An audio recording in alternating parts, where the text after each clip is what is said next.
Hello, I'm Mayor Bob Matheny, Mayor of the town of Zebulon, and guess what? This is the Zebulon Mayor Show. Glad to have you with us today, and we're going to be talking about streets, and I think there's some things that you will find very interesting as we pursue the study and maintenance of our streets. Joining me is Town Manager Joe Moore, and Joe, good to have you again. Glad to be here, thank you. Wealth of information on these topics. So let's get down to business. First of all, you know, people will complain about streets, and we're going to talk about it a little bit later where they can call in, you know, problems that they see. But I don't think they recognize, and why would they, the difference between a state street and a city street. And it's pretty obvious. 96 and 97 and 64 are state roads, but we have some others. So let's talk just a bit about what the difference is. We do. We have town-maintained streets, and the state of North Carolina, going back to the Depression, when a lot of streets were falling into disrepair because counties weren't able to keep up with them, the state took over a lot of those streets. But then as cities grew and created their own needs, towns and cities got their own streets. And so while it's easy to probably tell what the state-maintained streets are, like you had mentioned, like Highway 96 and 97. There are several streets throughout town, close to 20 miles in fact, that the town is responsible for. Right. Just to name a few that they may not be aware of, East Judge Street, for example, is a state road.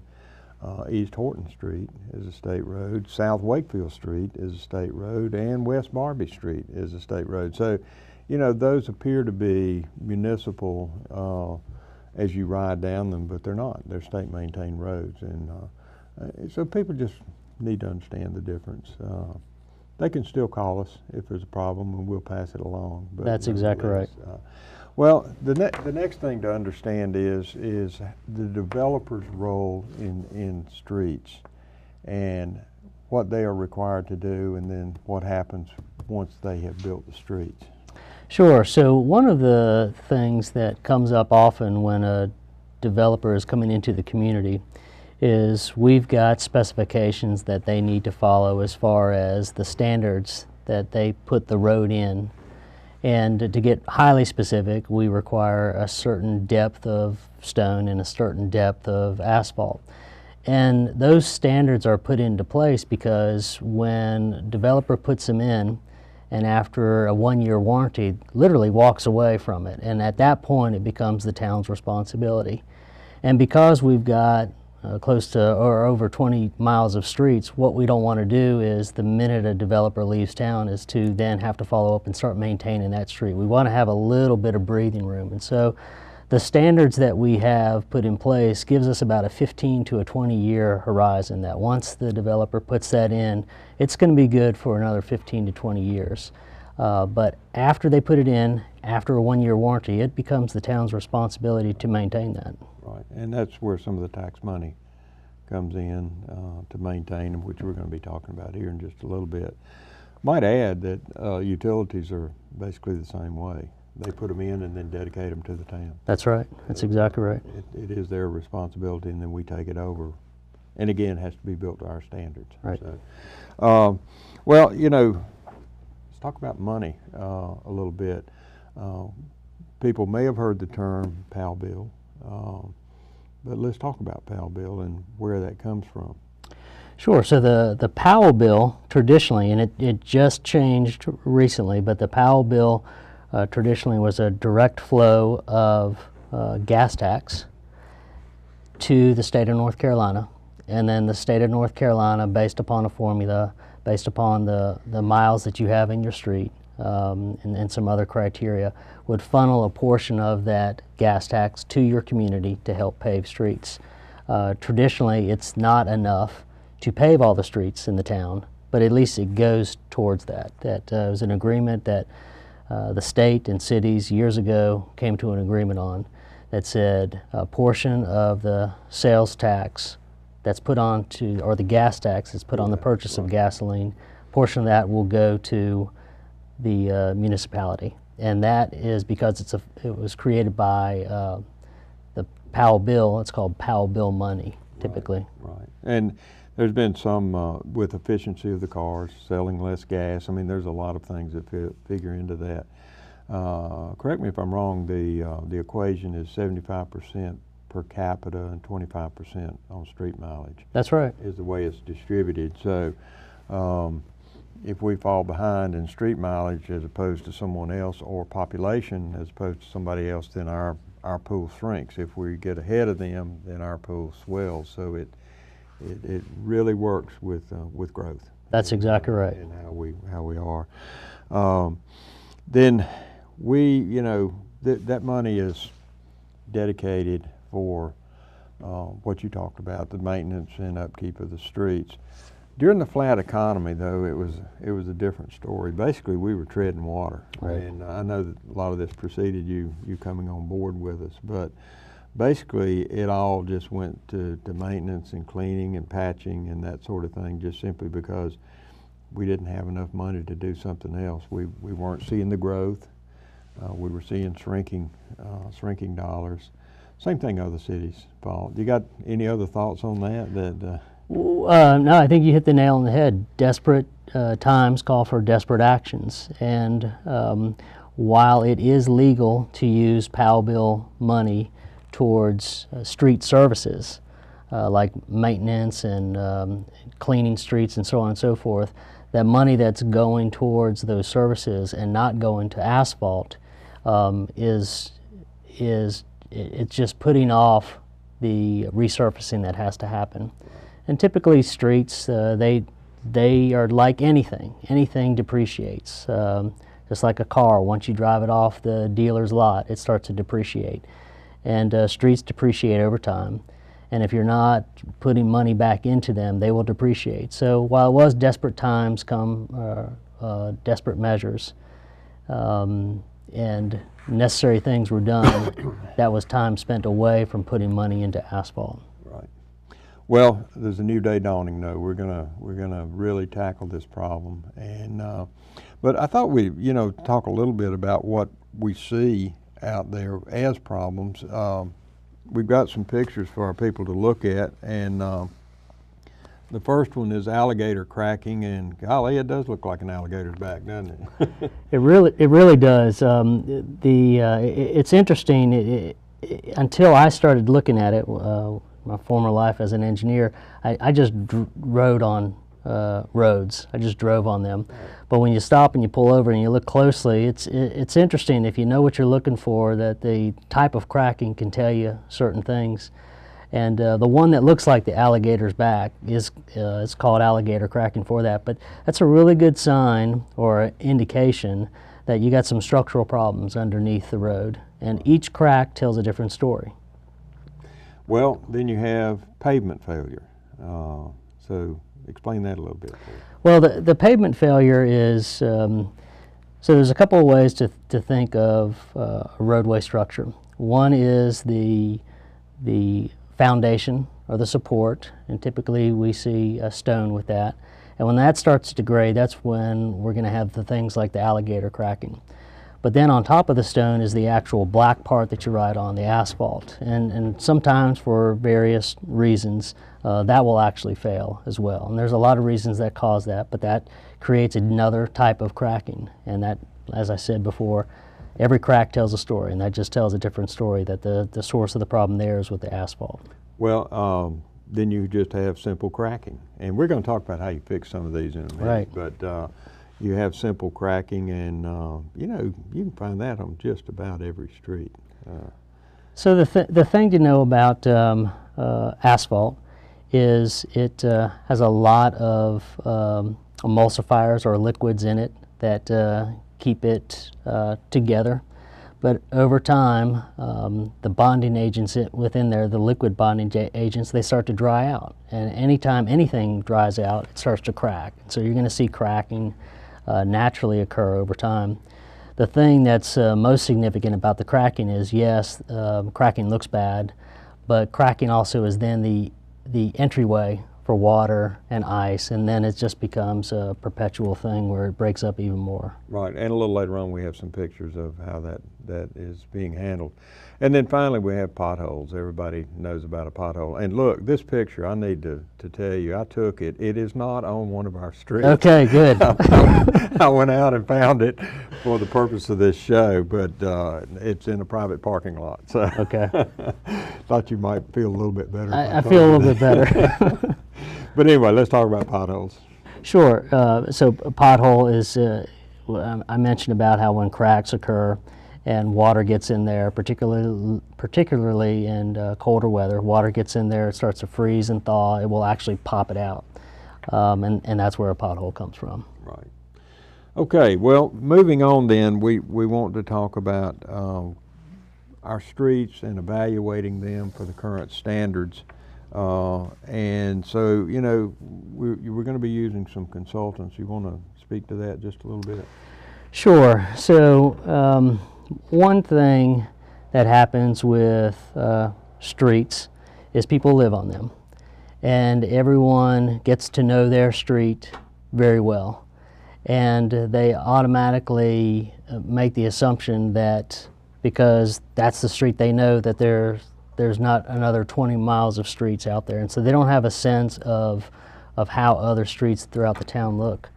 So one of the advantages of getting a consultant is we're able to get in a third-party independent assessor to come in and ride all 20 of those streets and rate them scientifically about which one is the worst. And people still may disagree that their section is worse or not worse than someplace else, but at least having the consultant come in gives us a third party, and also brings with it a process of evaluation that's more objective than subjective. And so we've done that. We've had an analysis of all the close to 20 miles of streets in our town, and we've got what's called a pavement condition index. It used to be called pavement condition rating, and it's kind of like a test score, 0 to 100, with 0 being the worst and 100 being the best. Well, when they score these, and we've got a few examples that we can talk about. There's actually, I think, 13 criteria that they have when they evaluate it, and they assign a number within that, and then you simply total it up and see how one stacks up against the other. There's types of crack, there's ruttings, corrugation or ripples, and shoving, where somebody maybe puts their brakes on and shoves up and makes a ripple, if you will, and just deficient drainage, where a road is sloped so the water will get off of it. And of course, then we got to manage the problem once it gets off, and, right. and that rears its head now and then. So how do we get the projected cost? I mean, can you elaborate some on what I just said here? So going back to something that I had said, each crack tells a story, and that story really is the story of how big of a problem is it, and how much does it cost to fix that problem. So when these consultants go out and they take a look and they see a street with alligator cracking, that's a pretty good indication that not only do they need to replace the asphalt, but they have to dig down and get up that subgrade. And so intuitively you would think that's a much higher cost. Some of these other types of cracks, just like this, a regular block cracking that you would see, you would probably come back and the repair to that would be just a sealer put in there, and you see that on some roads. So the story to tell is with each crack, it's an indication of the level and subsequently the cost of the repair to fix that street. Right. So it's really detailed evaluation to say, okay, here I can just pave over it, life will go on, everything will be fine. But no, here I've got to dig down and really do some underlayment work. That's so, right. And that's just really important, I think, for people to understand that it's not just a cursory glance at what you see on the surface. There's an underlying story there. So I know I'm repeating what you said. No, that's perfect. That's perfect. Then we have to have a strategy.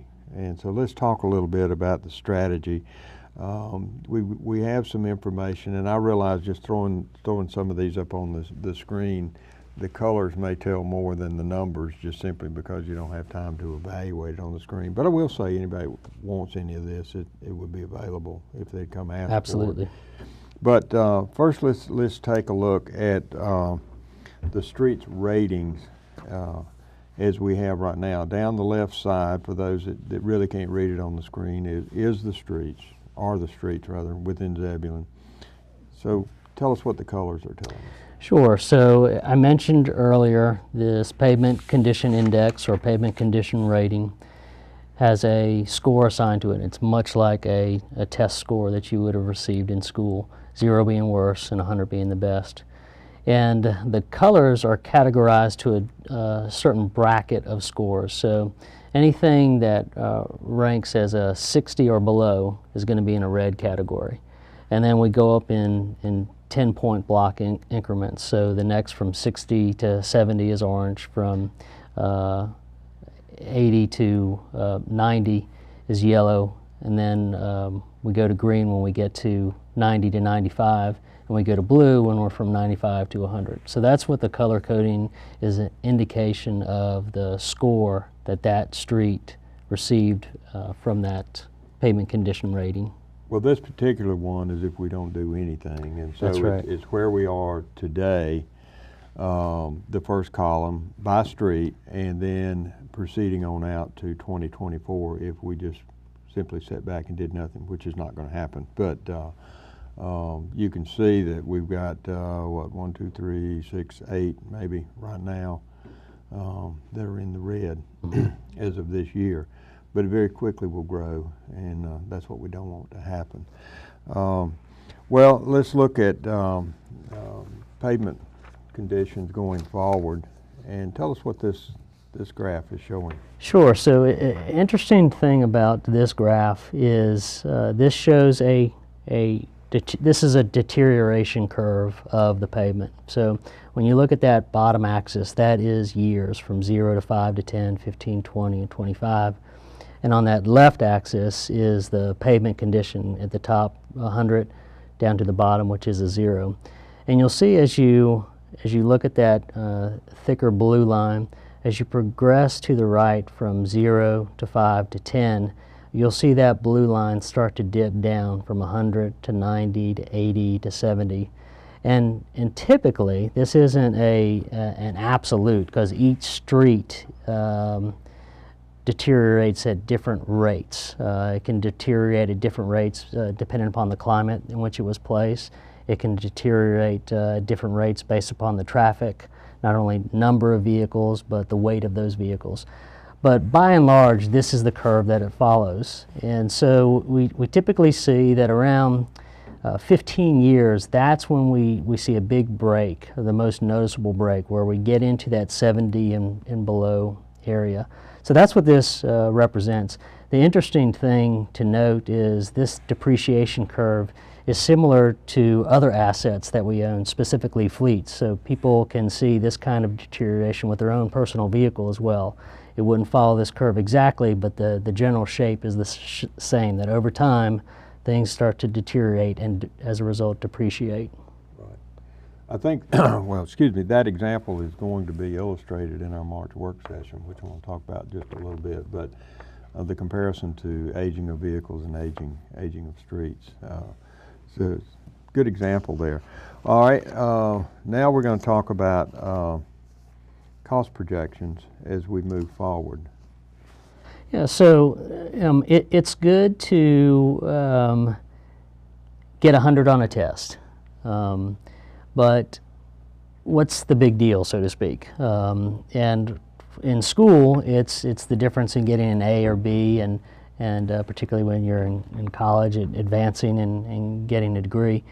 But for us, what we're trying to look at is what is the maintenance cost. And so if, as an example, if we get to a street that is still in the classification of 90 or above, we're probably going to spend $1, typically, we're probably going to spend $1 per square yard on that street. And that's an indication because within that time frame, we're going to see those types of cracks that we can come back and just reseal. So it's a relatively easy and as a result inexpensive fix. But as that street continues to age, we start getting into that 80, 70, 60 time frame. Then all of a sudden the repairs get much more intense, and we're not just sealing a crack, we're taking up the entire asphalt and we're taking up the entire subgrade. You get into that area, you're looking, generally speaking, $30 to $31 a square yard. And so there's a big cost differential between repaving your streets early as opposed to repaving your streets later. Right. You know, I'll just throw in at this point, because I meant to mention a little earlier, when we talk about residential streets versus highways, for example, the construction standards are different, which leads to heavy trucks can do a lot more damage on a municipal street that's not built to the standard to handle them. And that's why you have no trucks in. Now, obviously, there are exceptions to those rules, moving in, moving out, for example, maybe fuel delivery or something like that. But I thought it might be important to throw that in, and that, you know, feeds into this cost, the type of vehicles that are on that, because if you have a residential street with heavy trucks, you're going to get into this red curve a whole lot quicker. That's exactly right. That's exactly right. Okay, well, then let's look at one more do nothing graph and see what you can say about that one. Well, I would just repeat what you've said, that we would not let this happen. But this is shown to give an illustration about how quickly things can get. And if you don't stay in front of it, you can get behind the 8 ball rather quickly. So this is an illustration that you can see in 2013, we had close to 50% of our streets in the excellent condition, and only about, I would say, looking at this graph, between 3, maybe 4% in what was called the poor condition. And if we do nothing, you can see that within a 9-year time span, you look all the way over to 2024, not only have we lost all of our excellent and good rated streets, but now the percentage of our poor streets are up to 70%. So things can change real quickly, and that's why it's important to stay in front of it.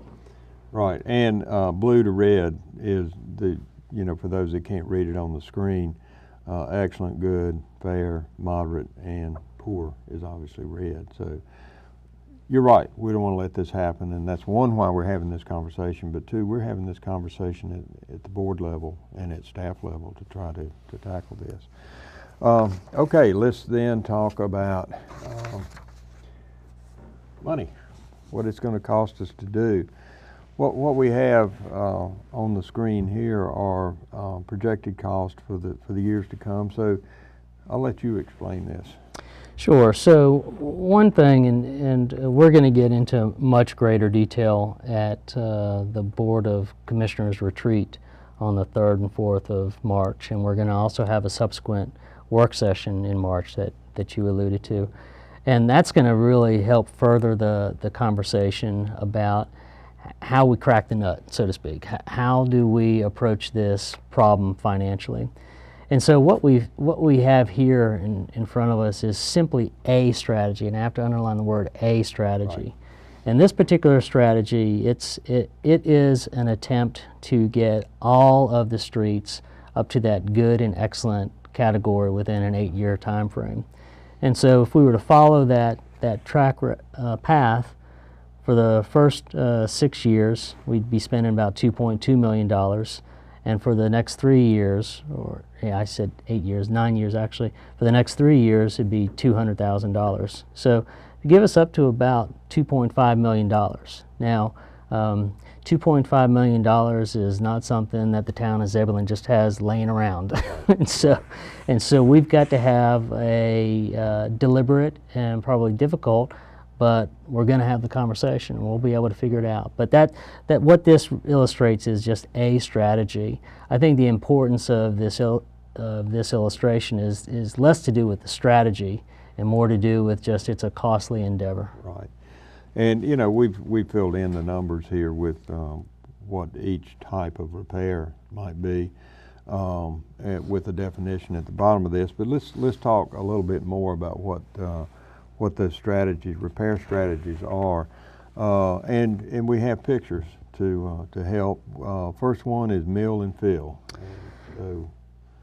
So milling and filling, this is the most intrusive repair strategy or tactic. This is when things get really bad. This is when not only the asphalt has failed, but the foundation that supports that asphalt has failed. And so you go in and you actually grind up and you dig up both the asphalt and the stone at the same time. And that's where the milling is. It's actually a milling machine with this rotary razor type of edges on them, and it just grinds the whole thing up and digs down. And then the fill part is this: you come right back and you put back in new stone and new asphalt. So that's mill and fill. Okay, then we have asphalt, patch, and slurry seal. So the patch and the slurry seal, there's actually two types of processes in that. This is not as intrusive or extreme as mill and fill, but it's a little bit above that. So the patch is, you might have pockets of failure. The whole road hasn't failed, but you might have pockets of failure where you need to dig down and dig out the asphalt and the stone, and then you bring that back up, and that's the patch. And then the overlay, or the slurry seal, is just the coating that goes on top of it. And the thin overlay is where you actually have a little bit of thickness to it. And we'll talk a little bit about the slurry seal is more like a thin, almost paint-like approach to it, but it's still a covering. Gotcha. Okay. Well, we saw road cracks a little earlier, so let's talk about crack seal, what it is and why it is. Well, crack seal is, it's when you get to that asphalt deterioration early on, and you're starting to see cracks occur, and you want to make sure, it's just like good housekeeping. You want to weatherproof your house. This is a way to weatherproof the road to prevent water getting into those cracks that naturally occur over time. What you're trying to do is not only keep the water out so it doesn't degrade the subgrade, but you're trying to keep the water out so it doesn't then lead to freezing and thawing and potholes. And we have the picture of that as well, and I think anybody that sees that picture said, oh yeah, I've seen that, because you can see it all over town, not just in Zebulon, but everywhere else you go to. Then you got patch and thin overlay. And that's a, I guess I would say a cousin of the asphalt patch and thin overlay. It's not as much patching, whereas the previous patch and overlay, you're going down and you're digging out the subgrade. You probably just need to replace a section of the asphalt, and then you come back with that fine thin overlay on top of it. Okay, well that pretty well, Joe, I think pretty well covers our streets and the type of repairs and what we're looking at financially. We've got some good news on North of Rendell, so let's tell the folks what we've been trying to do and what we think we've accomplished. I know it's not actually through the net, but it is a whole lot closer. All right, I'll try to contain my excitement and not overpromise. But the North of Rendell project, we have an awful lot of traffic that's coming down Pierce's Road. A lot of residential neighborhoods up there, and that road, or that intersection between Pierce's and Rendell, sees a lot of traffic congestion in the morning and the evening rush hour as people are coming from home to go to work, and then vice versa in the afternoon. In addition to that, north of Rendell, north of US 64, is a very hot commercial area for us right now. We don't need to do any sort of economic development incentive along that corridor because it is just naturally occurring. The traffic numbers along north of Rendell, the traffic numbers along US 64, 264 are enough to make a lot of national chains want to locate there. But when they do locate there, they add to the traffic that's already there. So for those two reasons, the traffic coming off of Pierce's and the traffic on north of Rendell, we've got to widen north of Rendell. And we also need to make some intersection improvements. That's quite a considerable amount of money to do that. It's at least $1.5 million, or at least in that range. And we've been working for a very long time through our municipal planning organization, Capital Area Municipal Planning Organization, to take advantage of a program that DOT has where they will give 80% of a roadway project if you match it with 20%. And as it stands right now, we got the Capital Area Municipal Planning Organization Good Housekeeping seal of approval. So that's not the finish line, but it's a big hurdle. And that's a considerable amount of money. That's almost $1 million to go to that project. And our 20% basically is coming out of transportation impact fees, which is what new development pays based on what impact they're going to have on traffic. So it's not necessarily coming out of the ad valorem tax dollars, it's coming out of the transportation fund that is established by virtue of those impact fees. That's right. The transportation impact fee is a wonderful concept. I made reference to all the development that's coming up and down Highway 96, and it is the developer's way of saying, okay, we know by locating here we're going to increase the traffic flow, and rather than widening the road that's not going to be in front of our site, we're going to contribute money that goes into the widening for all of us. And so it's a really good concept. Yeah, and very briefly I'll add, it depends on how much they pay, actually depends upon the type of business. So if you have a drive-through restaurant, they're going to have a whole lot more traffic than a law office, for example. So it relates to the type of business and, of course, where they're located. But it's an effort to be fair. You know, you pay your share according to the damage, if you will, right. To damage by the additional traffic you bring. So, and as you said, DOT is committed to 80% of that. So they're committed to somewhere around $1 million. And what happened is that Campo, as you said, gave its seal of approval. It still has a few more hurdles, but it's running well in the race right now. So we're real happy about Good. that. So, okay. Well, very quickly, if somebody has a problem on their street, how do they get the word? I mean, people call me sometimes, and they're welcome to do that, and I pass it along. What's the quickest way? Well, I think probably the quickest way is to contact our Public Works Department, and that information is available on our webpage.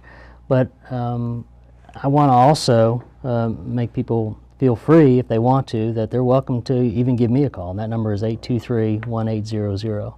But our Public Works Department is top-notch. They're very responsive, and I'd be willing to talk to anyone, but they're going to get to it a lot quicker than I can. But I'm available to talk about anything, streets or related, at my number. And I'm the same way. People are welcome to call me. I'm going to turn to you, and you're going to turn to Chris and Public Works. So sometimes it's just simpler to cut it off, and that's not to stop people from calling us, because that comes with the territory. That's it's part right. of our job. So I'm always happy to talk to the citizens, but they can get it done a lot quicker sometimes by going straight to the horse's mouth. That's right. So, okay, and finally, you know, you mentioned earlier we're going to be talking about this at our retreat, which is what, March 3rd and 4th, I think. Mm-hmm. And then we've got a work session coming up in March that's going to be dedicated to streets. It's going to have a lot more information from Volkert firm about our streets, and we're going to be looking at how to move forward. So I really want to invite people to come to that work session. It's March the 23rd at 7 o'clock at Town Hall. And we're really making an effort to get people to come out, so I hope you will, if you're listening, get a chance to come on down the 23rd at 7 o'clock. And you'll learn even more about streets, because we still have quite a ways to go. Anything else you can think of? No, I think that's it. Well, folks, we appreciate you joining us today. I hope you found this information useful, and we'll see you later.